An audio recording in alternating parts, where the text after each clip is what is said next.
Hello hi నమస్తే అస్సలాముఅలైకుం. నేనిలా ఉన్నాను. మరి మీరెలా ఉన్నారు? ఎందుకు నా జీవితంలో మాత్రమే ఆలస్యం జరుగుతుంది? దేవుడు నన్ను మర్చిపోయాడా? నా ప్రార్థనలు వినిపించడం లేదా అని మీకు ఎప్పుడైనా అనిపించిందా? గుర్తుంచుకోండి, ప్రకృతిలో విలువైన ప్రతిదీ సమయం తీసుకుంటుంది. విత్తనం ఒక్క రోజులో వృక్షం కాదు. అలాగే దేవుడు సిద్ధం చేస్తున్న అద్భుతాలు కూడా ఒక్క రాత్రిలో జరగవు. చాలా అద్భుతాలు ఆలస్యంగానే జరుగుతాయి, కానీ అవి వచ్చినప్పుడు మీరు ఎదురు చూసిన ప్రతి కన్నీటికి, ప్రతి బాధకు, ప్రతి నిరీక్షణకు అర్థం చెబుతాయి. ఈరోజు ఈ వీడియోలో దేవుడు ఎందుకు కొన్ని అద్భుతాలను ఆలస్యం చేస్తాడు, ఆ ఆలస్యం వెనక ఉన్న గొప్ప కారణం ఏమిటో మనం మాట్లాడుకుందాం. జీవితంలో మనం చేసే పెద్ద తప్పు ఏమిటంటే దేవుని సమయాన్ని మన గడియారంతో కొలవడం. మనకు ఈ రోజే కావాలి, ఇప్పుడే ఫలితం రావాలి, వెంటనే మార్పు కనిపించాలి అని. కానీ జీవితంలో గొప్ప విషయాలు ఎప్పుడూ కాస్త సమయం తీసుకుంటాయి. ఒక రైతు విత్తనం వేసిన మరుసటి రోజే పంట కోసం వెళ్ళడు. ఎందుకంటే అతనికి తెలుసు, నేలలో కనిపించకుండా జరుగుతున్న ప్రక్రియే రేపటి పంటకు పునాది అని. జీవితము అంతే. బయటకు ఏమీ మారనట్టు అనిపించినా లోపల ఎన్నో మార్పులు జరుగుతుంటాయి.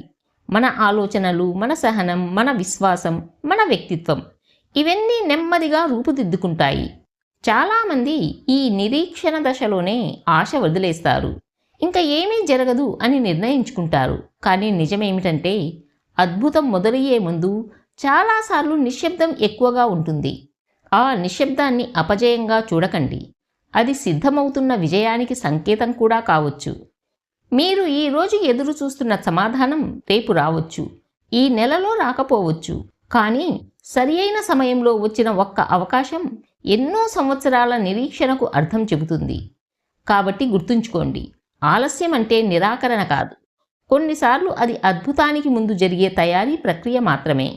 మనకు ఆలస్యం అనిపిస్తుంది, కానీ దేవునికి సిద్ధత కనిపిస్తుంది. కొన్ని తలుపులు వెంటనే తెరుచుకోకపోవడానికి కారణం వాటి వెనక ఉన్న ఆశీర్వాదాన్ని మోయగల స్థితికి మనం ఇంకా చేరకపోవడమే.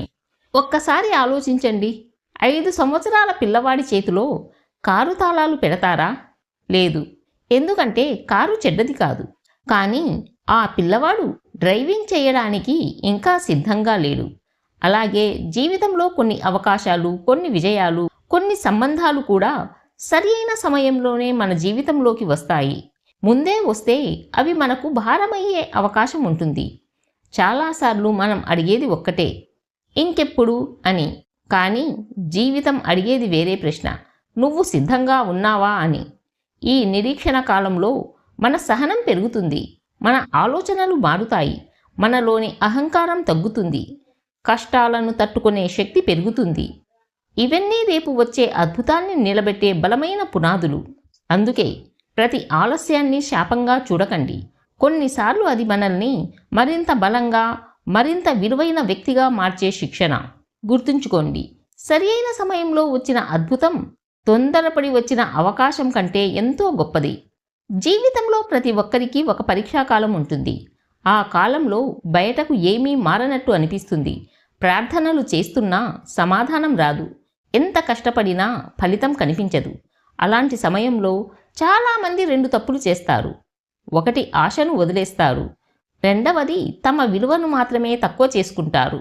కానీ గుర్తుంచుకోండి, చీకటి ఎక్కువైనప్పుడే ఉదయం దగ్గరలో ఉంటుంది. ఒక విల్లు నుంచి బాణాన్ని ఎంత వెనక్కి లాగితే అది అంత దూరం వెళ్తుంది. అలాగే జీవితం మిమ్మల్ని వెనక్కు లాగుతున్నట్లు అనిపిస్తే అది మిమ్మల్ని ఇంకా పైకి తీసుకెళ్లే సిద్ధత కూడా కావచ్చు. నిరీక్షించడం బలహీనత కాదు. సరి అయిన సమయం వచ్చే వరకు విశ్వాసాన్ని నిలబెట్టుకోవడమే నిజమైన ధైర్యం. ఈరోజు మీ కళ్ళలో కన్నీళ్లుండొచ్చు, మీ మనసులో ప్రశ్నలు ఉండవచ్చు. కానీ రేపు అదే జీవితం మీ ముఖంపై చిరునవ్వు తీసుకురావచ్చు. అద్భుతాలు ఒక్కసారిగా జరుగుతాయి, కానీ వాటి కోసం చేసే సిద్ధత మాత్రం నెమ్మదిగా జరుగుతుంది. కాబట్టి ఈరోజు నిరాశ పడకండి. రేపు వేసిన ప్రతి మంచి అడుగు, మీరు చూపిన ప్రతి సహనం, మీరు కోల్పోయిన ప్రతి ఆశ, ఇవన్నీ కలిసి ఒకరోజు మీ జీవితంలో మరిచిపోలేని అద్భుతాన్ని సృష్టిస్తాయి. గుర్తుంచుకోండి, దేవుడు ఆలస్యం చేయవచ్చు, కానీ ఆయన సరి అయిన సమయంలో ఇచ్చే ఆశీర్వాదం మీరు ఊహించిన దానికంటే ఎంతో గొప్పగా ఉంటుంది.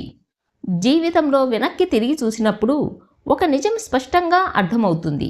ఆలస్యమైన ప్రతి మంచి విషయం సరి అయిన సమయంలోనే వచ్చింది.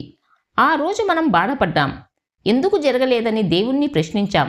కానీ ఈరోజు ఆలోచిస్తే అప్పుడే జరిగి ఉంటే బహుశా నేను దాన్ని నిలబెట్టుకోలేకపోయేవాడిని అని అనిపిస్తుంది. కొన్నిసార్లు దేవుడు మన కోరికను వెంటనే నెరవేర్చడు. ఎందుకంటే ఆయన మన కోరికను మాత్రమే కాదు, మన భవిష్యత్తును కూడా చూస్తాడు. అందుకే ఈరోజు మీరు ఎదురు చూస్తున్న అద్భుతం ఇంకా రాకపోయినా నిరాశ పడకండి. మీ పని మంచి మనిషిగా ఉండడం, నిజాయితీగా ఉండడం, కష్టపడి పనిచేయడం, ఆశను కోల్పోకపోవడం. మిగిలిన సమయాన్ని జీవితం తనంతట తానే నిర్ణయిస్తుంది.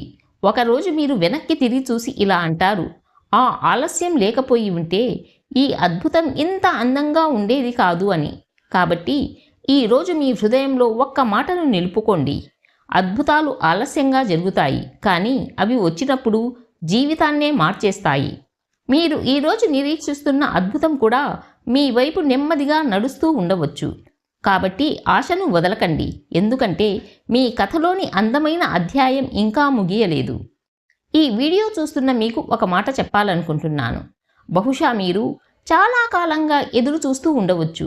ఒక మంచి ఉద్యోగం కోసం, ఒక కుటుంబ సమస్య పరిష్కారం కోసం, ఆరోగ్యం కోసం, లేదా మనశ్శాంతి కోసం. రోజులు గడుస్తున్నాయి, నెలలు గడుస్తున్నాయి, కానీ పరిస్థితి మాత్రం మారడం లేదని అనిపించవచ్చు. అయినా ఒక విషయం మాత్రం గుర్తుంచుకోండి, జీవితంలో ఆలస్యం అనేది ఎప్పుడూ ఓటమి కాదు. కొన్నిసార్లు అది గొప్ప విజయానికి ముందు వచ్చే నిశ్శబ్దం. మీరు చేసిన ప్రతి మంచి పని వృధా కాదు. మీరు కార్చిన ప్రతి కన్నీటి బొట్టుకు ఒక అర్థం ఉంది. మీరు చూపిన ప్రతి సహనానికి ఒక ప్రతిఫలం ఉంది. కాబట్టి ఈరోజు మీరు అలసిపోయినా ఆగిపోవద్దు. నిరాశ వచ్చినా ఆశను కోల్పోవద్దు. ప్రపంచం మిమ్మల్ని నమ్మకపోయినా మిమ్మల్ని మీరు నమ్మడం మాత్రం మానకండి. ఎందుకంటే సమయం వచ్చినప్పుడు ఒక్క క్షణం చాలు ఎన్నో సంవత్సరాల బాధను ఆనందంగా మార్చడానికి. మీ అద్భుతం ఎప్పుడు వస్తుందో ఎవరికీ తెలియదు, కానీ అది వచ్చిన రోజు ఈరోజు మీరు పడిన ప్రతి కష్టం విలువైనదే అని మీరు స్వయంగా చెబుతారు. కాబట్టి నమ్మకంతో ముందుకు సాగండి. అద్భుతాలు ఆలస్యంగా జరుగుతాయి, కానీ సరియైన సమయంలో జరిగే అద్భుతం జీవితాన్ని శాశ్వతంగా మార్చేస్తుంది. అద్భుతాలు ఆలస్యంగానే జరుగుతాయి, కానీ అవి వచ్చినప్పుడు మనం ఎదుర్కొన్న ప్రతి కన్నీటికి, ప్రతి నిరీక్షణకు, ప్రతి బాధకు అర్థం చెబుతాయి. కాబట్టి ఈరోజు పరిస్థితులు మీకు అనుకూలంగా లేకపోయినా ఆశను కోల్పోవద్దు. మీరు చేస్తున్న మంచి పనిని ఆపొద్దు. మీ ప్రయాణాన్ని మధ్యలోనే వదిలేయొద్దు. గుర్తుంచుకోండి, దేవుని గడియారం ఎప్పుడూ ఆలస్యం చెయ్యదు. అది సరి అయిన సమయానికే పనిచేస్తుంది. ఈ వీడియో మీకు నచ్చినట్లయితే లైక్ చేయండి, షేర్ చేయండి అండ్ సబ్స్క్రైబ్ చేయడం మర్చిపోవద్దు. మరో మంచి వీడియోతో మళ్ళీ కలుద్దాం.